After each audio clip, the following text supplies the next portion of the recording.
रोज के देखल का मुहवा अच्छा। याद परिया मोरे तोहरा बिना पिया जिया हमारा नहीं भावो रे।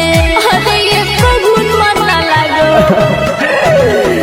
सम के मोबाइलवा काहे ना ले ए ना गोदार जावा अरे लइयो रे हालियो पटैले के सोना तोरा काम में जावा राम निवास राहुलैया रवा रहबो ना ससुर के घर।